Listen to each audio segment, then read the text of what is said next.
Tuesday morning, guys. My name is Jerry Miller, and welcome to Real Talk. This is an insider's guide to real estate life and the pursuit of happiness. We're presented by the Yes Team Realtors and Yes Realty Partners. Guys, we are live in Charlottesville, across Central Virginia, the Commonwealth, the country, and the world, on the I Love CVille Network. This program on any social media platform possible, and of course archived on ilovecville.com. I'm extremely excited for this show. We will welcome some known commodities in this community. Michael Guthrie will join us in a matter of moments via Skype. And folks, before we get to Michael Guthrie, let's welcome Jeff Burton to the program. Judah Wickhauer, if we can start with the studio camera, please. He's our director. Jeff, you are on set, on camera, and live for the world.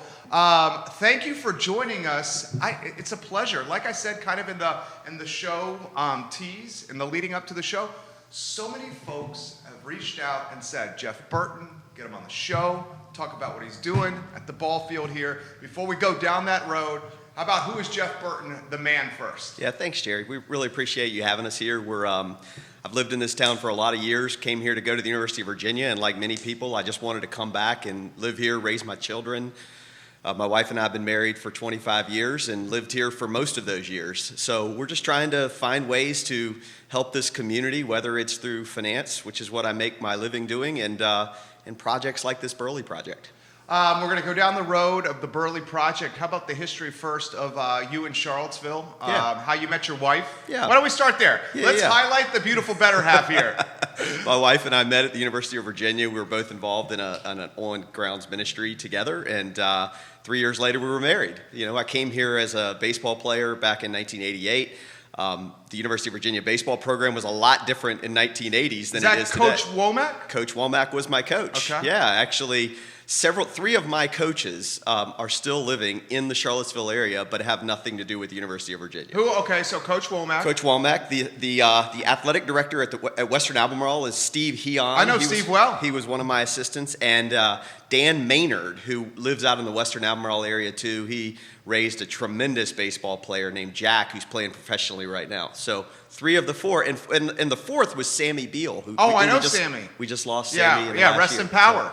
So, wonderful man. Mr. Baseball, formerly the coach at the Miller School. That's right. Had a mitt for a handshake, and anytime you were around Sammy Beal, you were like, this dude just has a zest for life. Yeah. I love being around him. Throw this to you. Was the Maynard you mentioned kin to Mike and Darren and Greg, or no? You know, he's not. Okay. In this town, it's a good question to ask. The Maynards have influenced sports in Central Virginia for many, many years. Especially in the Jefferson District and the Commonwealth District. Yeah. I was a private school baseball coach for a lot of years. I never really faced off against those guys, but I did against Sammy Beal. So anyway, love Sammy. What was that? Let's talk about that. That's where I first met you, was the ball field. And I had many conversations when you were the coach at Covenant. Yes. Why get in with coaching? I mean, you're a behind-the-scenes guy with tremendous influence with the sport. Why go in the dugout and be a skip?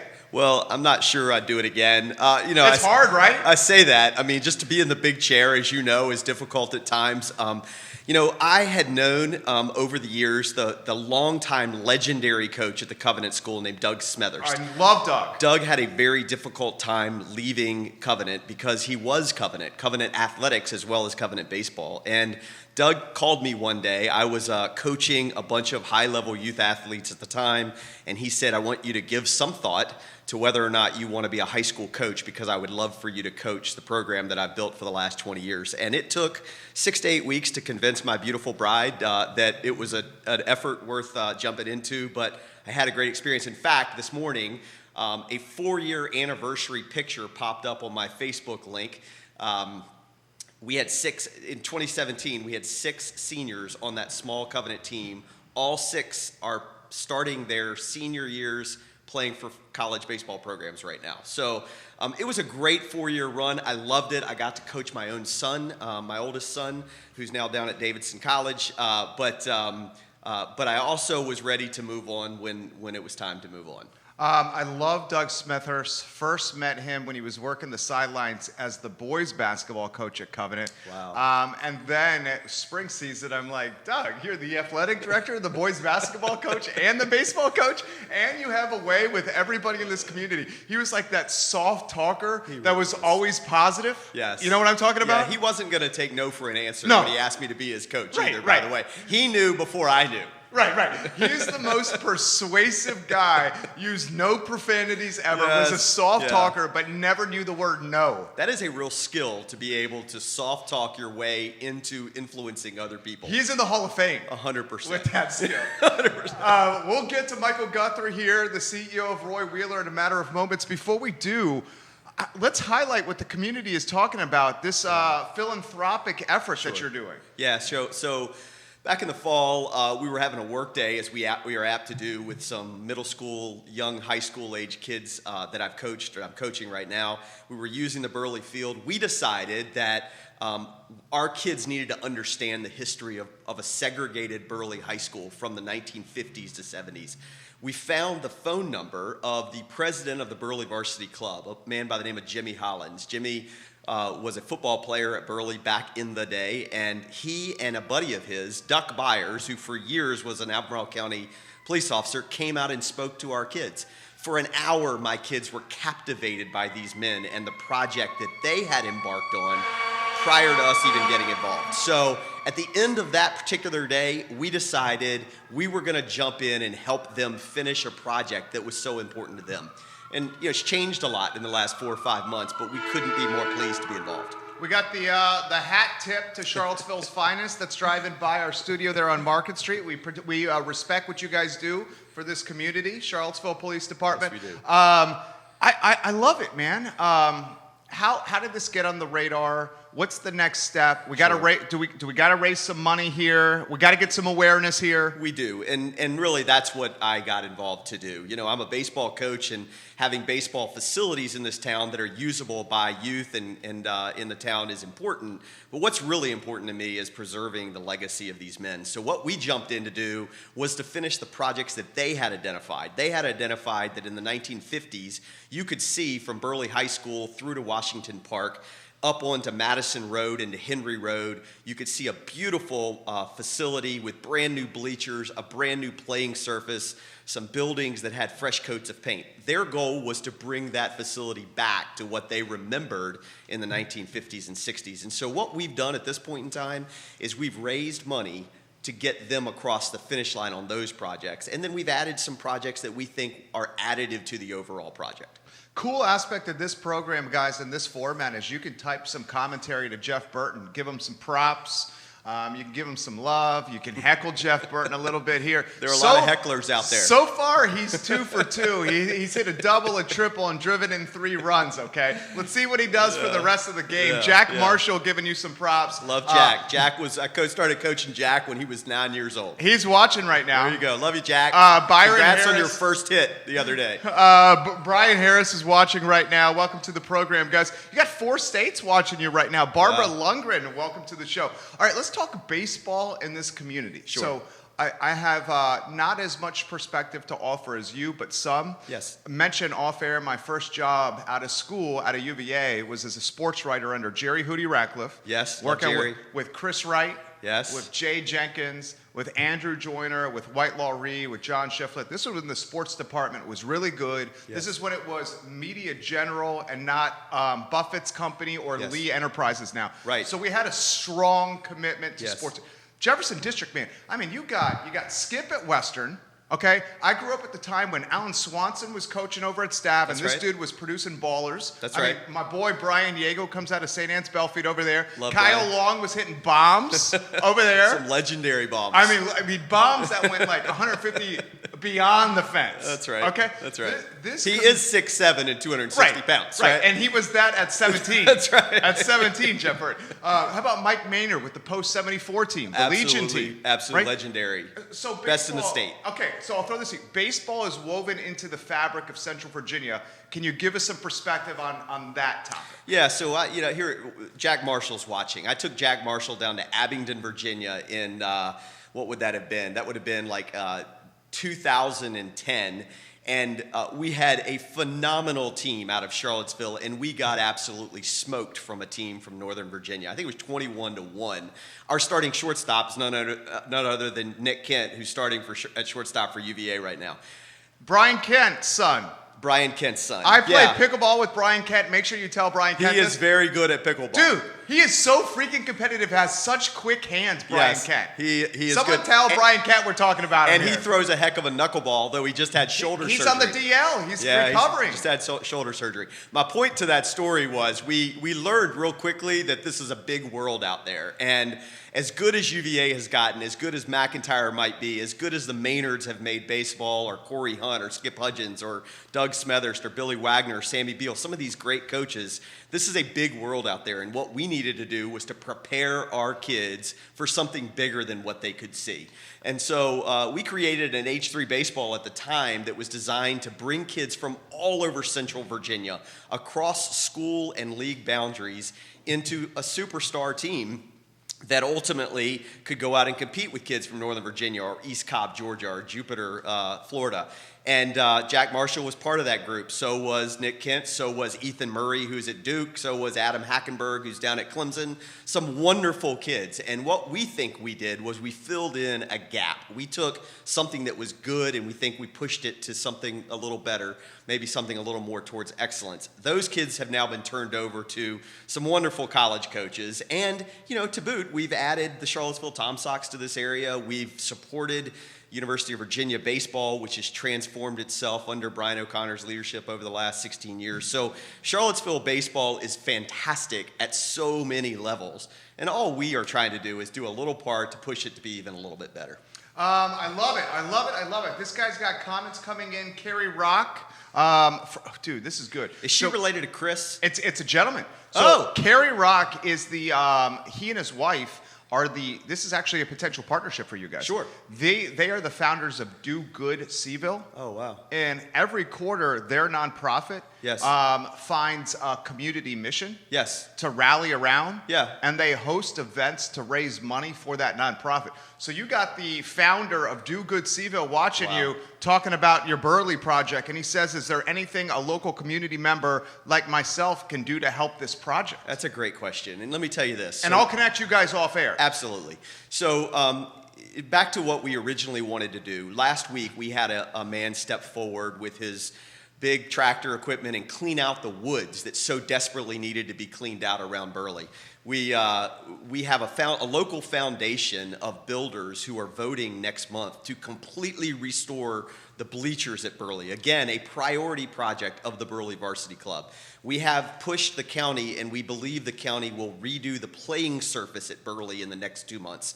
We just got a huge donation of paint to paint the facilities around Burley. If you went to Burley right now, you'd notice that there are 6 different buildings with 6 different color patterns. And for anybody that wants things to be excellent, you need a consistent color scheme around your property. So we've got lots of contributions coming in, but here's some pretty cool things that are getting ready to happen. We believe that we are on the verge of creating a Hall of Fame at Burley to black athletes of Central Virginia. Oh, all right. This is a sizzle reel. So a sizzle reel is a highlight reel, almost like when you were playing baseball at UVA, and when you went yard and you were trotting around the base very pass. often. We capture that video and we play it on the 6 p.m. news. Let's turn what he's about to say, and why don't you start over so we can get a clean, turn this into a highlight clip that we can edit later. All right. Sure. So here's what I'm going to say. So what we have realized is that the history of black athletes in Charlottesville, Virginia is rich, and we do not do enough to celebrate that. For those of you who don't know this, Burley was a segregated high school for not only Charlottesville, but Albemarle County, Greene County, Nelson County, surrounding areas in the 1950s, 60s, and early 70s. The Jefferson School was around at that point in time, but ultimately, the schools were integrated in the early 70s. What we want to do is we want to highlight some of these black athletes. Burley was their field. It was the mecca of high school sports on Friday nights in the 50s and 60s. Even the folks from the white community at Lane High School would come over to watch the legendary football team at Burley. So what we're desiring here is to build some kind of memorial to these athletes at Burley. As we restore their baseball field and the facility that surrounds it, what we want to do is to build a walk of fame that starts at the Burley property, cuts through the fence into Washington Park, and ultimately ends at the UVA's property right there at Preston and 14th Street. We've met with University of Virginia officials, we've hosted city councilors, we've hosted Albemarle County supervisors. Everybody seems to be in support of this project.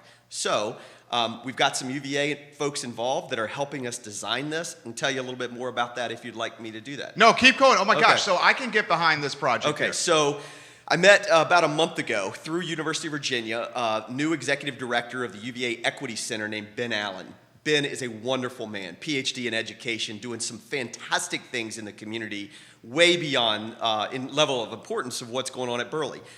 He has contacted two University of Virginia professors, Elgin Cheekley and Barbara Brown Wilson. They have a history of going into projects like this and designing things that have historical significance. But to add to that, what they often do will find the residents that are most affected by these projects, and they'll invite those residents into the planning and design process. So right now, Burley Middle School principals are identifying 15 to 20 Burley Middle School students. So these are 13 to 15-year-olds that are going to be in brainstorming sessions with University of Virginia architecture professors to design a walk of fame. This walk of fame will have placards that tell the story of segregation in the Rose Hill neighborhood, tell the story of Burley High School, tell the story of people like Roosevelt Brown, who played in this town and went on to a Hall of Fame career in the NFL. So we believe that not only will Central Virginia residents, but people will come from far and wide to walk the walk of fame that starts in Burley and connects into Booker T. Washington Park. So as people wonder how can they get involved, that planning process is going to take some money. That approval process is going to take some connections. Ultimately, we're going to have to fund it and build it, and we're going to need to build it on the backs of individual corporate and foundation folks in this town. Well, that was a pretty darn good sizzle reel right there. Why don't you end that sizzle reel with what Jeff Burton just said? That was damn good, Jeff Burton. Thank you. That was really, really good. I'm not known for being all that articulate, so well, I appreciate you. I'll tell you what, Mrs. Burton, he's hitting a home run right now, and he's following that advice. That's good. That was fantastic. Thank you. And this is what I'd like to do. Yes. So we did, like I said off air, that telethon. Yes. And we raised a significant amount of money for the land trust. Yes. So they can purchase a piece of property off 10th and Page, Yes. historically African-American community. Yes. And then they can take that piece of property and turn it into 5 units of affordable housing. Wonderful project. Why don't we try to figure out something similar for what you're doing? And what we can do is we can raise not only the money for the endeavor, but perhaps even as important is the awareness piece that's going to be associated with this. Because we're at a time here in Charlottesville where I think it's critically important for us to heal as a community post August 12th, for us to identify our history. Yes. And for us to honor our history. And much of our history is an African-American history. Yes. And bringing that history to the forefront and spotlighting it and making it come see it. That's right. Which is what you're all about. We're trying to build a field of dreams in at Burley rather than in the cornfield of Iowa. So at the end of the day here, if you build it, they will come. They will come. Look, I mean, at the end of the day, we needed to give the Burley Varsity Club $25,000 to finish their project back in September when we committed to this project. To date, we believe that we probably have $200,000 worth of contributions in cash or foundations that have indicated that they want to help us. So this project is tenfold what we started to do, and we have no idea where it's going to end, and that's pretty exciting to me. So a telethon at Burley Field on a pretty spring day, watching folks from a local foundation restore the bleachers and the buildings be painted, and kids working to look build, at Jeff Burton to paint build a picture over here. Look, I mean these kids, inviting kids from that community. I've walked the neighborhood of Rose Hill and talked to residents about what's important to them. This is to them a memorial to everything that came before them. Well, because it's an epicenter for community. It really is. And look, it is a property often forgotten. People won't necessarily know this, but it is a county property in the heart of the city. and on the footsteps of UVA. So it is a wonderful spot, an intersection of so much of what's going on in this community. And we just think we can make it bigger than anybody ever dreamed before.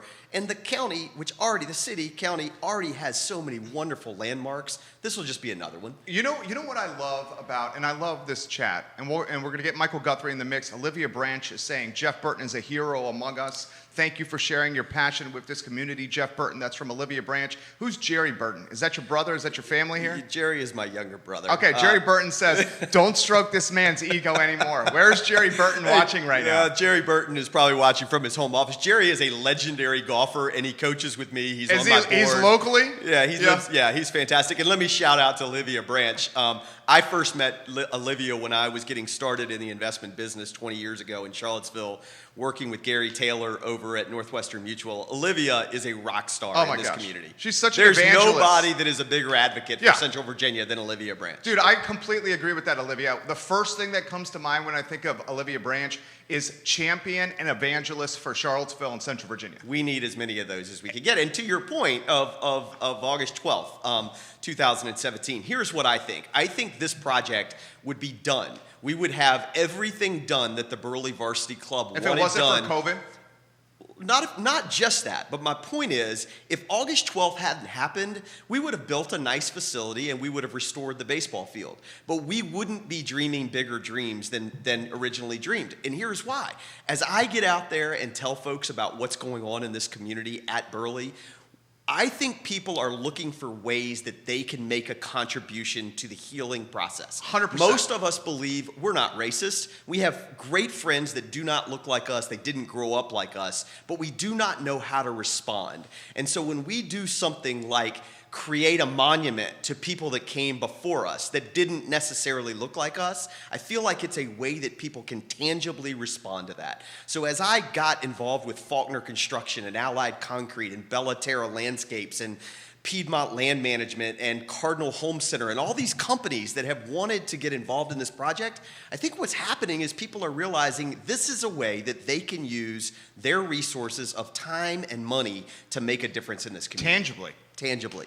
And the beautiful thing that you said earlier in the show, this was a segregated school that accommodated so many in Central Virginia. And then you said the white community came to the ball field to watch athletes perform because they were great athletes. And that's the beautiful thing about sports. That's right. And that's what we love about sports is if you can go to the box and you can hit a bomb, or if you can go to the box and hit a drag bunt down the third base line to advance the runner, or if you can hit a jumper from downtown, it doesn't matter what you look like. It does not matter what you look like. And here's what I'll tell you. And all we care about is we want to watch people perform at top levels. That's right. And look, Jimmy Hollins and Duck Byers, the two men from the Burley Varsity Club with whom I've spent the most time, those guys don't care who's using the field that they built many, many decades ago. What they want to see is people utilizing the facility, right? So when I bring a group of youth out to that field and, those kids don't look like the Burley students of 1950s and 60s. Jimmy does not care. What Jimmy sees is people utilizing a facility that he holds in such high regard. So to me, look, you build a great facility in the Rose Hill neighborhood, right in the heart of the city. We've got people like James Pierce from the Boys and Girls Club that are involved with us, helping us write grants. We've got 8 different grant applications getting ready to go into places like Major League Baseball and their Fields of Tomorrow program, the Cal Ripken Foundation, the Charlottesville Area Community Foundation, the Perry Foundation, Truist Foundation. We've got people that are jumping in to help us write grants to bring more resources to bear at this facility. Major League Baseball loves to do lights at fields and take care of the playing surface. But the Perry Foundation, they want to build facilities. They'd love to build a Hall of Fame, we hope, right? So at the end of the day, we've got lots of people that want to jump in and help. What I'm trying to do is to keep the momentum going so that whatever our final destination is here, it's going to be bigger and better than we ever dreamed, than Jimmy Hollins ever dreamed. And we're going to look back at this place with pride, and then we're going to move on to the next place. But we're going to be better for it because we're going to understand the history of segregation in Burley in our community and the impact that it's had on us we might not even have been aware of. You got NBC 29 and the Daily Progress watching you right now. Thank you. You have Jamie Lively giving you some props. Jamie's great. Nicholas Erpy, the family that owns Emergent Financial Services, just gave you props and shared the show. Ray Cadell, the musician, Yes, real sure. estate broker, shared the show. 2 media outlets watching you now. Let's get in another local legend, Michael Guthrie on the hotline over here. If there's anybody that can rival Olivia Branch in this community, It might it's be Michael Guthrie. It very well might be Michael Guthrie here. So you'll be able to hear him. We'll get him up here on this as well. We got Michael Guthrie on the line. Judah Wickhauer. On the hotline over here. Michael, If there's get that anybody speaker turned off on your end. it might be Michael Guthrie. That way we don't hear the reverb. So you'll be able to hear him. And if we can also get your camera turned on for us, Michael, and then we'll get you in the mix here with Jeff Burton and myself. Michael Guthrie is the Chief Executive Officer of Roy Wheeler Realty Company. Michael, you are live here and you are on the show. What do you make of what you're hearing so far? He helped set up this interview. He made this possible here. Michael Guthrie, Jeff Burton's effort in this community, everybody involved. What do you think? I think, quite simply, my work is done here. My goal for this morning, when Keith and Yona asked me to facilitate the show, was to get 2 amazing nonprofits on the air for people to hear the incredible things that they're doing. Jeff and I have known each other for a long, long time. I've served on his board, not only with H3, but also bringing the Charlottesville Tom Sox to town. Nathan, Walton, and Abundant Life, I serve on their board.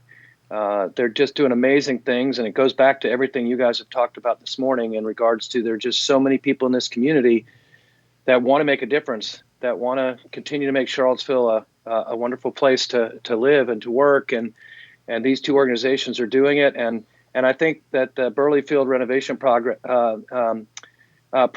is a great example of the fact that you've got a bunch of people that are wanting to make a difference. And Jeff is an empowerer in the fact that he has a vision and he moves forward that vision, but he has his arms wide open to bring in anybody that wants to play a role in it. And it's just been so much fun for me over these last few months since I heard about it to just chat with Jeff.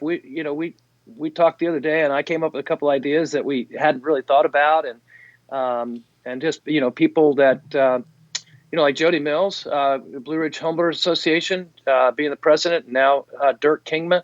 They want to get involved. You got guys like David Sloan and the Z League softball team, Jerry, which is the over 40 league. Guys like Tony Zencraft, who played at UVA, and Steve McNerney, David Sloan, Joe Jenkins. They're just a bunch of folks that really want to have grabbed a hold of this thing and are helping Jeff open some other doors that maybe he couldn't have opened as quickly as they've been opened. So, like I said, I just feel so grateful that Keith and Yona gave me this opportunity, and these 2 organizations were were first and top of mind. And so I just want to get out of the way and let you finish with Jeff and make sure that Nathan gets his due as well.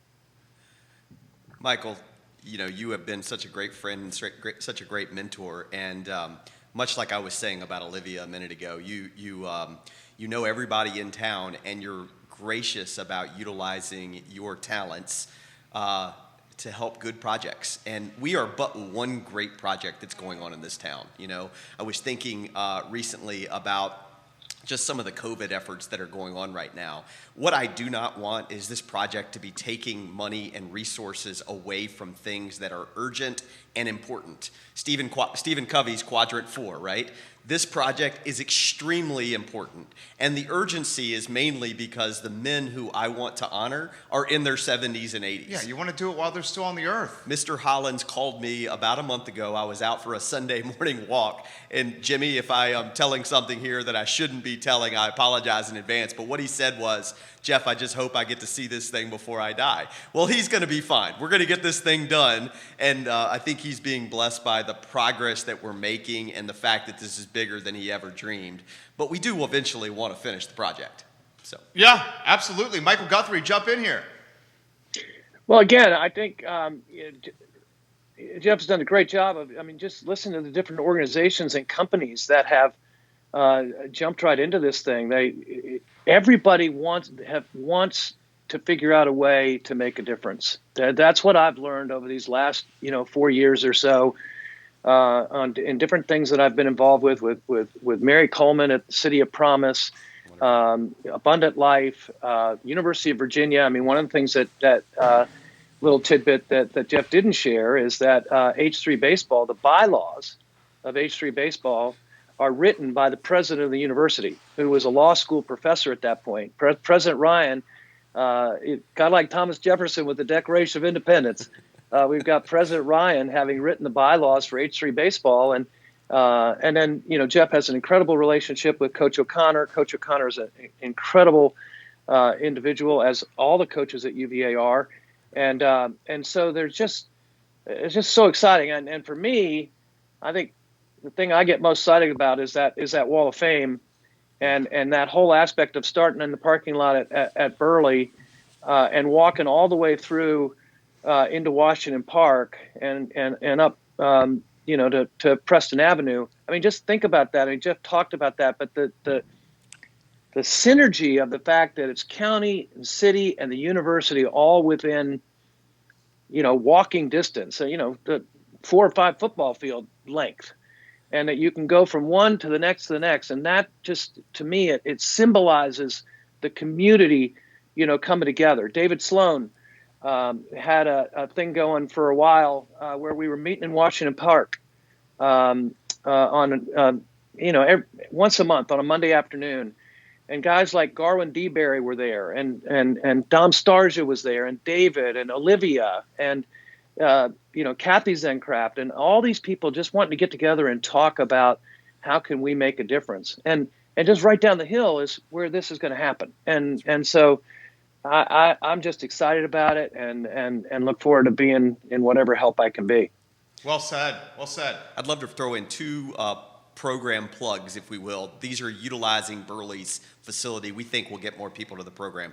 Mike read an article in the New York Times not too long ago about a gentleman who had been shut in during COVID. And what he decided was he needed to get out and interact with more people, and he wanted to do it around the game of baseball. So Mike and I, along with a couple of my board members, have put together a program. We're going to launch it in late March, and we're going to call it something like Just a Catch, right? Where people, they don't have to have an affiliation with Burley or H3, can just show up at the Burley field, probably at 5 o'clock on Wednesday evenings. We'll have balls there, we'll have gloves there, and just have a catch. That's awesome. As a chance just to be able to interact with people that you don't interact with on an everyday basis. And for some of these folks who've really been hurt by COVID and being able to interact with one another, we think it's just going to be a nice additive program. So I love everything about this, Michael.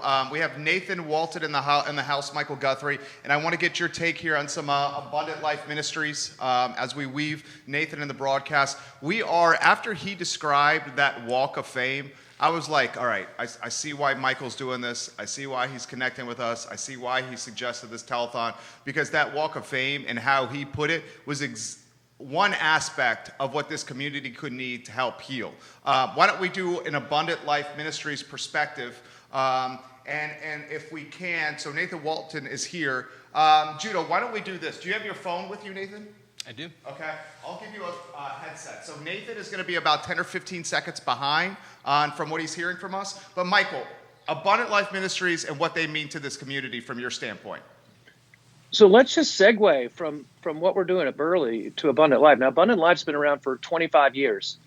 It was started by the church that I helped found back in the 70s, Trinity Presbyterian. It was started there, and it's continued to grow. And the segue is this: Abundant Life is focused around the Prospect neighborhood, Cherry Avenue, Prospect Avenue, Orangedale Drive, 5th Street, and even to the point of 5th Street, just down the hill from a couple of houses that Abundant Life now owns, and that we've been blessed with, is land that we gave to the city, or gave to Habitat to build homes. So right down the hill from this is Habitat and people being provided housing and things like that. But think about this for a minute. As you walk up Prospect and down whatever that street is that gets you to Cherry Avenue and across, it's the same thing. You're walking from the city into the university. And just last night, the city council voted to approve the Cherry Avenue small district. Small area plan. Small area plan. Sorry, small area plan. Abundant Life was very involved with that. Nathan spoke last night at that. Cora and Abundant Life board members were very active. Matt Gillikin, who you and I are good friends with, Jerry, incredibly involved in that. And the whole point is because it's a community that we can help. And so guys like Richard and Angel Firo, who live in Orangedale and are involved with Abundant Life, they live in Orangedale because they want to be involved in that community. And it's the same thing with Jeff walking through Rose Hill and in those areas, and people wanting to have people involved with their community in a positive way. And so for me, it was just a really easy segue to go from Burley Varsity Club and doing what's going on there to realize their dreams, to Abundant Life, to helping people from, school tutoring to financial planning to home ownership. That is where things change, is when people get a better education and get an opportunity to buy a house that they can move into, build equity, and hand that down to somebody else. The problem is that because of a lot of crummy stuff, it started a lot later than it should have. I was listening to something even just this morning where they talked about 2.3 or 2.4% of all businesses in America are African American owned. That's not right. And there's a lot of good things going on in there, more and more, but it's because it didn't happen soon enough. But it goes back to that analogy of the fact that when's the best time to plant a tree? 20 years ago, or in this situation, 400 years ago, right? But when's the next best time to plant a tree? Right now. Today, right now. Yeah. So that we can make a difference, that what happened in the past isn't going to happen, and that we can help different people have an opportunity that they didn't have before. That's why I love these guys, is they're men of action and people of action, tangible performance. Nathan Walton's in studio. One more question for you, Mr. Walton, and what he means to this community, Michael Guthrie. Give us some perspective here. Well, Nathan and I have just gotten to know each other for the last couple of years. I unfortunately didn't know him when he was the student extraordinaire over at the university getting his doctorate. But Abundant Life was lucky enough to bring him on as our executive director 2 or 3 years ago now. Nathan, I'm old, so it may have been 3 by now. But Nathan actually started as a volunteer when he was at UVA with Abundant Life, tutoring. And I think he actually was a Strive mentor.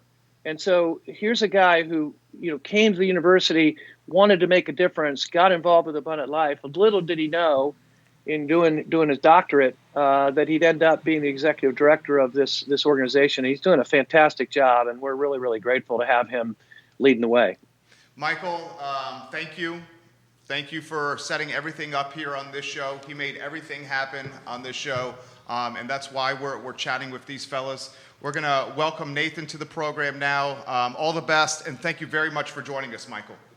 My pleasure. I look forward to listening in. And Jeff and Nathan, thank you guys for all you do. And Jerry, thank you for what you and Judah do, and Keith and Yona sponsoring the show to get these kind of messages out, because I think it's making a huge difference. Thank you, Michael. You have a good day, Michael Guthrie, CEO of Roy Wheeler. Nathan, you're on camera here. You're live.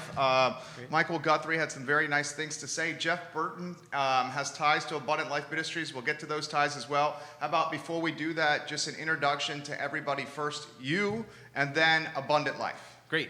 So my name is Nathan Walton. I wear a couple of different hats. I'm the pastor of formation and discipleship at Charlottesville Church, and I'm also executive director of Abundant Life Ministries. As Michael mentioned earlier, my background is actually in the academy, so I like to tell people I was a student from the age of 5 to the age of 29 or so. And so I finished up my PhD in 2018, and the same month that I defended my dissertation, I actually took the job with Abundant Life and began working. So I remember defending my dissertation and then helping to lead a board meeting that night. And so just to tell you a little bit about Abundant Life has been around for quite a while, and this is our 25th anniversary year. And so just been a part of the community in Prospect, which is a neighborhood very close to Cherry Avenue, and just engage in the work of walking alongside residents. So we're a ministry that's invested in holistic community development in the Prospect neighborhood, and that really looks like thinking about everything from, education support to helping folks to purchase their first home to helping folks to, move up the socioeconomic ladder in terms of entrepreneurship and being able to provide for their families. And so we do a range of things in a given week. It's COVID now, right? So programming looks a little bit differently. But we have educational programs where we partner with the schools from Johnston Elementary to Walker and Buford as well to provide, right now, virtual learning support for students.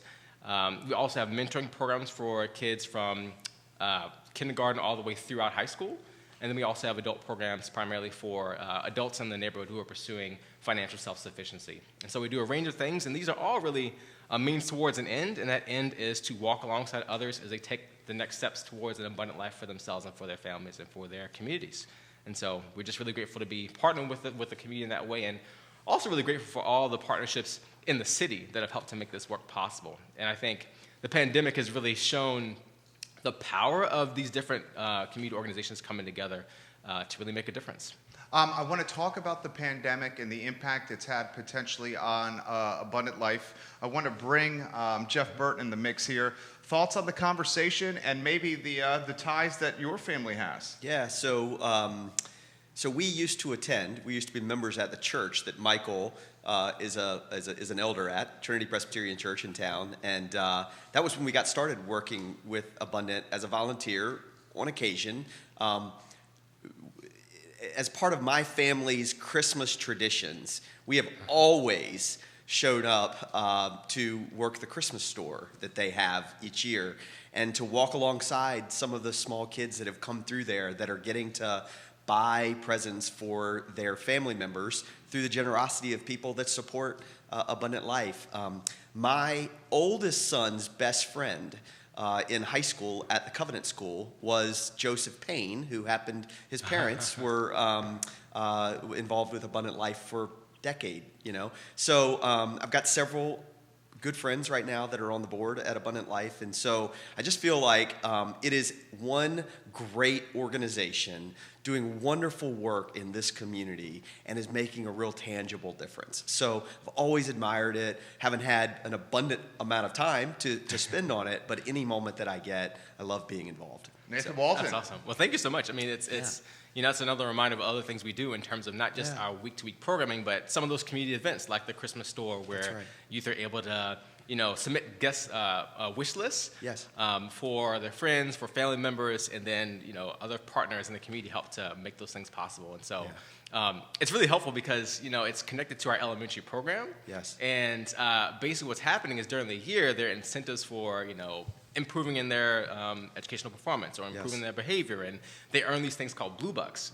And so they can spend these blue bucks at the Christmas store to get those gifts. And so it's both helping them to get things for someone else and think about other people during this season of Christmas, but also it's helping with financial management, right? Like they're learning about, okay, I have 900 blue bucks, but that particular toy costs 1,000, so I need to figure out how to make this work. No, it's great. It's great. So, it reminds me, we run a program called the Baseball Bunch where middle school students, still under the influence of their parents, partner with elementary age kids in a one-on-one relationship for an entire year so that the middle school kids learn how to invest in someone else before they get into the high school years and they're starting to make decisions for themselves. All we're trying to do is train up children in the way they should go, right? That's right. Whether it's financial management or study habits or investing in others so that one day they'll be the doers in the community, right? That's exactly right. Doing good works. So that's exactly right. COVID's impact on what you're doing, on the organization. We've had a fair amount of folks that are in your shoes, executive directors, heads of nonprofits. They said it's tough sledding.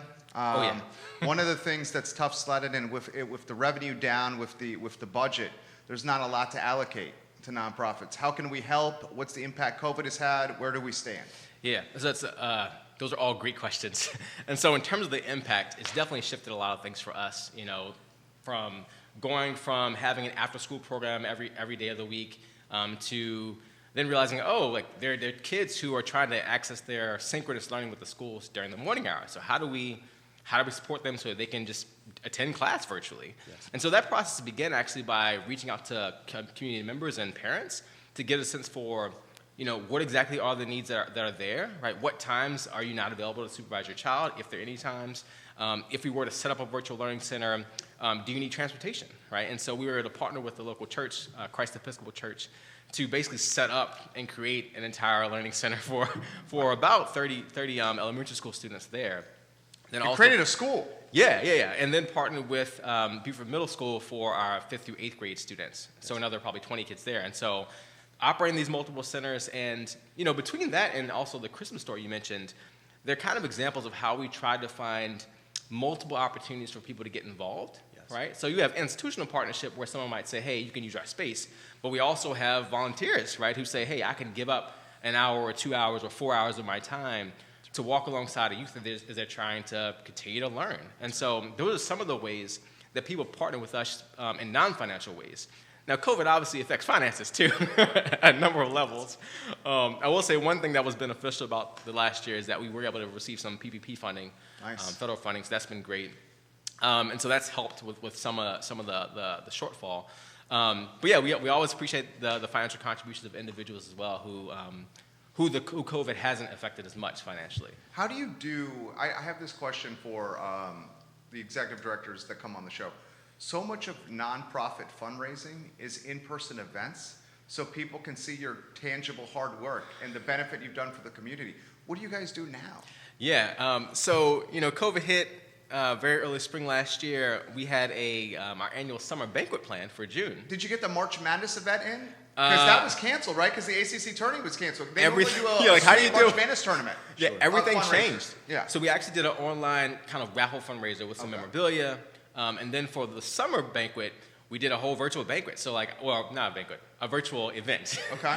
And so I was outdoors with folks, and we were doing an interview and doing some presentations that we pre-recorded. And so had to have a whole production around that. And so it was a huge It's adjustment. hard. Yes. Yeah. Yes, very hard. But people are flexible, and I think the irony of this whole season is it's been hard, but it's hard for everybody. And so if we're having to adjust, people understand there's a technical glitch. Oh, it's COVID. That's what's happening. And we just bear with one another in that time. And so I've been encouraged by just the support, not even necessarily just financial support or just showing up to volunteer for something, but just us just all being in it together and having empathy for one another. Right. And, being able to be okay if things don't go perfectly, because we're all just trying to take it one day at a time. Right.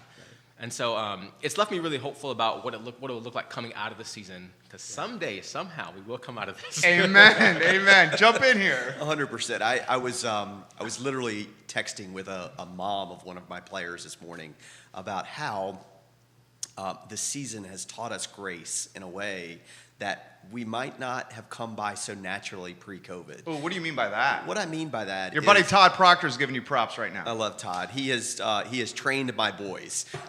Best hitting instructor in town, in my opinion, and a great man. So here's what I'm a detail-oriented guy. I stamp details matter on the back of T-shirts for the teams that I watch. I want kids who don't come by details naturally to learn how important details are. And we could go into what those details are. But the reality is COVID has thrown a wrench in all of our plans.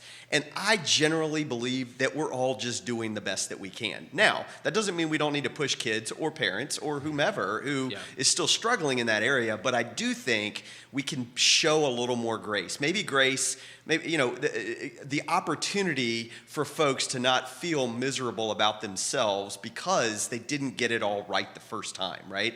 I need grace because I screw up all the time. Our society needs grace because we got a lot wrong in the 400-year history of our community. Kids need grace on a minute-by-minute basis. So I just think that COVID has taught me that I just need to relax at times. It doesn't mean I need to change my standards, but I need to be a hair more patient with everybody and myself in terms of getting things done exactly like I might dream them to be. Well said. That's a really good point. Yeah.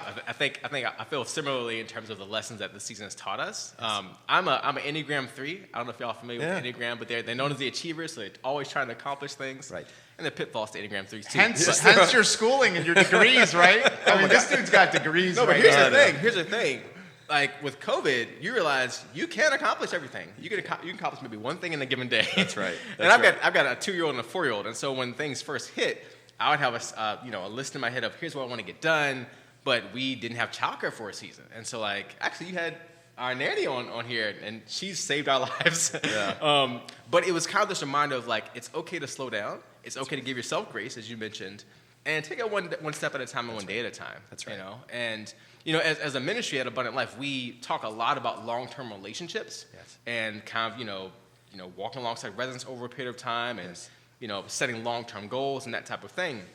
And so, in many ways, this season has disciplined us to try to live that out in a new way. Yeah. To say, okay, so we have a strategic plan of the goals we want to accomplish, but okay, well, maybe they won't accomplish in the same time, won't be accomplished in the same timeline. That's right. And that's okay. That's okay. And I think that's been the lesson of this moment. The show is streaming to Twitter, and we're getting tweets and DMs, and this is a good one. Throw this to both you guys.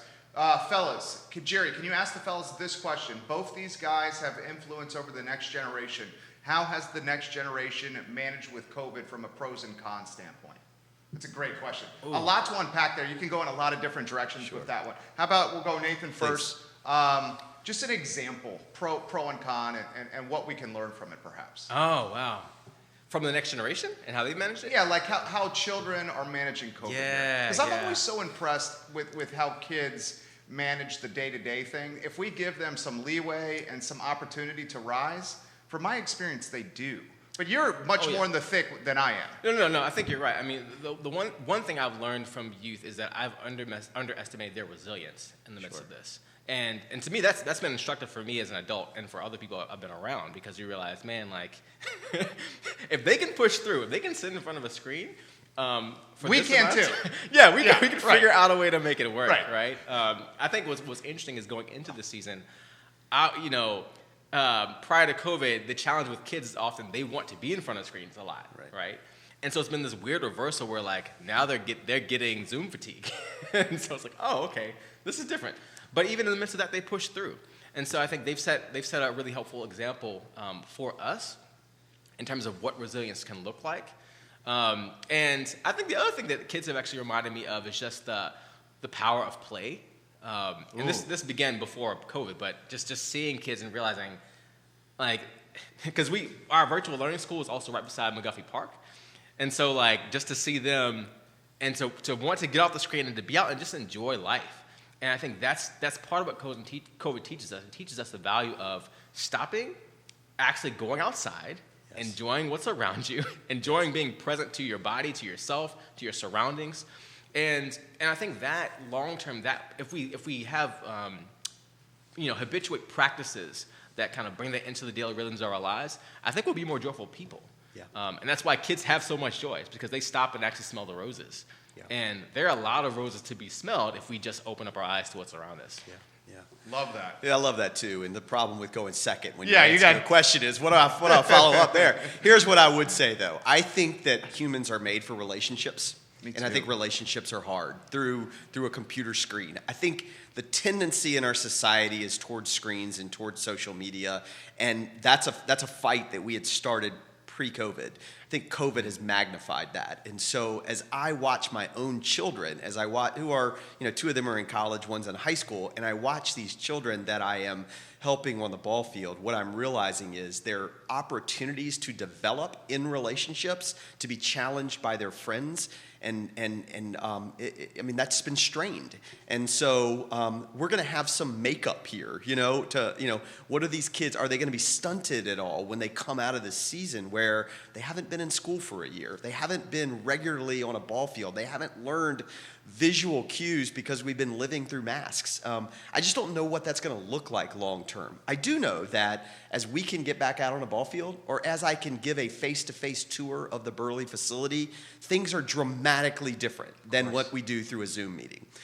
Zoom is great. I'm glad that it's here. The technology was there beforehand and we just didn't utilize it enough. But I can't wait for the day that we can get back to one-on-one interactions. Human connection. Human connections. We're made for relationships. I missed that too. Thoughts? No, I think it's right. And you got me thinking about like what will it look like coming out of this, and what are things that need to be different, and what have we learned from this season that we can then continue in the next season. And it kind of reminds me of, I think what you mentioned about like education, and it reminded me of what my thoughts about public health.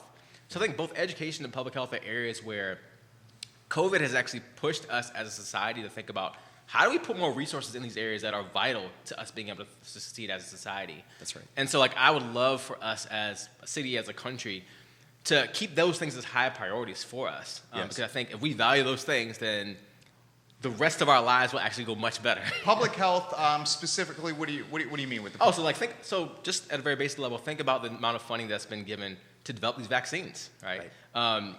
Like my wife has an MPH, right? And so I had heard about public health, generally for the last couple of years. We've talked about her in her studies, but like didn't really know a ton about it.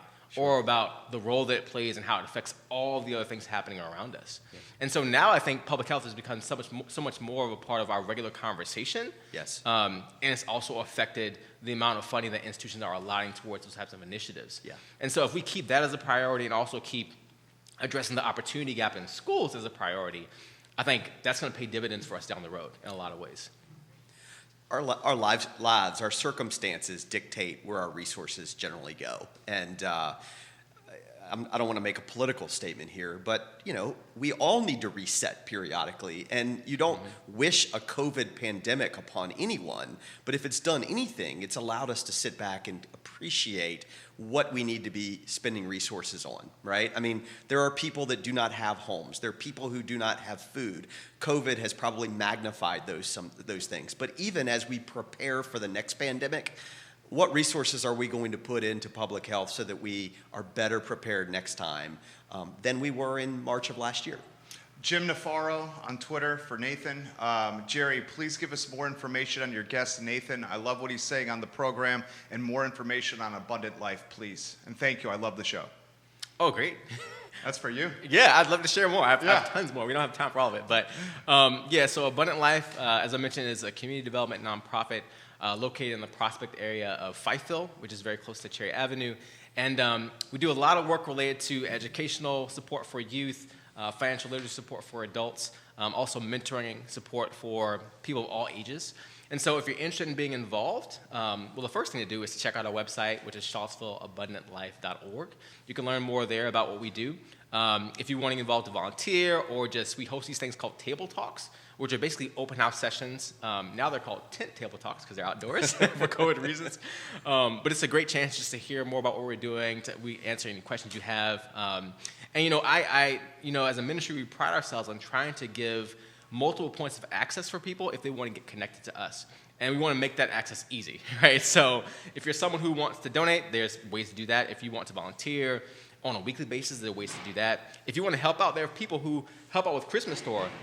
Like you mentioned, someone I was talking to recently who helped out for 15 consecutive years. And that's a thing that she and her family did, right? And so it's once a year, but that's a consistent thing that blesses us and is a benefit to her family as well. And so there are multiple points of connection and ways to get involved. Other folks get involved not necessarily by serving, but by connecting us with other institutions in the city, being a liaison, because our whole city will thrive more the more that we collaborate as nonprofits and as community organizations. Yep. So it's a ton of different ways to do that. Love it. I love it. Nathan Walton is the man. Gentlemen, how about we close with this platform of hope here at I Love CVille? A vulnerable time for all of us, and you guys both have a way with your words and messages of inspiration. You got a lot of folks watching. We'll give you the first go here, and Nathan's got the second slide. But anything you want to say to everybody that's watching as we close the program here in Charlottesville and Central Virginia? I was giving a tour last week to Juan Diego Wade. I don't know if folks around Charlottesville know Juan. Love that guy. I hope so. I love Juan. Love that guy. Juan Diego, and I hope he's running for city council for those that don't know. I hope people get behind his campaign. He's got a fantastic heart. And what we were talking about was the generosity of the world at large, and this community is amazing. But oftentimes people do not know how to help. And so I think most of us need a way to get to people that can provide that assistance. It doesn't matter to me whether it's the kids that live in the Prospect community or the impoverished that are being helped by the Haven or the burly athletes from the 1950s and 60s that we're trying to honor. I think that those of us who know how to get things done and have access to resources need to be generous with our resources and be on the lookout for those who don't ask easily. because there are a lot of people in this community that for pride reasons or access reasons don't know how to raise their hand and say, I need help. But I do think that there are people in this community that want to help. They just need to be aware of the causes. So appreciate you. Appreciate the fact that you're here highlighting a couple of great things that are going on in this community amongst many things. So if you need help, reach out in whatever way that you can. And those of us who can provide help, we need to be aware of it. Thank you, Jeff Burton. Well said, Jeff Burton. Nathan Walton, to close the show. Yeah, the only thing I would say that comes to mind for me is I think that when we recognize that when our most vulnerable neighbors thrive, we also thrive, we'll take a lot more positive steps as a community. Because I think oftentimes we can approach these issues of serving the community and being a benefit to the community in ways that act as if it's a zero-sum game. But in reality, we can all actually flourish. That's right. Because think about it, everybody has that mentality of how do I really prioritize the success and vitality of someone else's life. If everybody does that, then you're going to be blessed. So you're going to benefit because we're looking out for one another. Right. And so I think that's my encouragement to myself and to everyone else, that we have to ask that question, not just what do we need or what will make us successful in however we define success, but how do we figure out what it means for other people to thrive, recognizing that we're going to benefit in the process. It's a great show today. It's great. A lot of moving parts on today's show. Judah Wickower, you did a heck of a job today. Judah Wickower is the director. You always do great work. Seriously. Hey, I learned from the best. Nathan Walton, guys. Jeff Burton is the man as well. Please get involved, volunteer, donate, spread the word. And I think if there's a common message from today's show is in Charlottesville, like any community, a rising tide's good for all ships. Right. So we go about our life kind of thinking this golden rule mentality. I think the community is going to come out better. And why don't we close at that? For Judah, for Jeff, for Nathan, my name is Jerry Miller. This is Real Talk, presented by the Yes Team Realtors, the I Love CVille show, 1 hour and 10 minutes away, guys. Have a good morning. Take care. Thank you. Excellent work. Thanks for having me. Excellent work, Jeff Burton. That was fantastic. Thanks.